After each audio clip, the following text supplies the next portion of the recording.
started going country way back when with Mr. Kenny Chesney, the one and only Uncle Kracker. I appreciate it, Tim. Thank you. Congratulations, brother. Every time I'm in Nashville, I hear stories of like, dude, you should have seen it. Last night, Uncle Kracker was on that very stage. I'm like, why wasn't I in here last night? Yeah, in Nashville, though, you always hear those, like, last night on that stage. In fact, at Country Radio Seminar a couple weeks ago, you hopped up on stage, I heard. Yeah, well, it's hard not to at that seminar. I've always been a fan of country music, and I've always been a fan of just music in general. I can honestly say that if it hadn't been for the Kenny Chesney thing, I don't think, like, the arrows would have been pointing in that direction at all. This wouldn't even have dawned on me, like, hey, I might be able to try this. You know what I'm saying?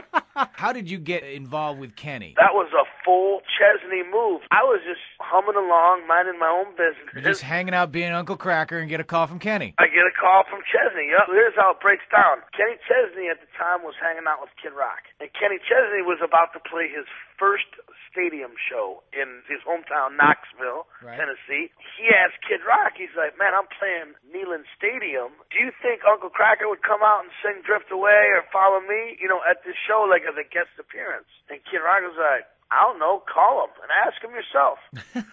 Chesney calls and it's like, hey, I'm playing the stadium. Would you come out? And of course, you know, he's like, I'll send a jet. I said, send it. And he did. I am not stepping foot in Knoxville until you send your jet, Chesney. Exactly. I ended up in Knoxville that night, man, and had a blast. And then, you know, me and Kenny were hanging out, and he's like, man, I got this track I want you to get on. And then I was like, all right, just let me know. Just a couple months, he was coming through Detroit on tour. So I come up to this Detroit show, and I was like, whatever happened to that track you said you wanted me to get on? So I just kind of bugged him about it, and it turned out to be When the Sun Goes Down. And we just became great buddies, man. He's one of my best friends in the world, and couldn't ask for a better buddy. You're out on the road this summer? Yeah, I'm on the road for a long time right now. The second you get to southern New England, you got to come in and see us, because I can't stand being down in Nashville anymore going, last night, Uncle Kracker was standing...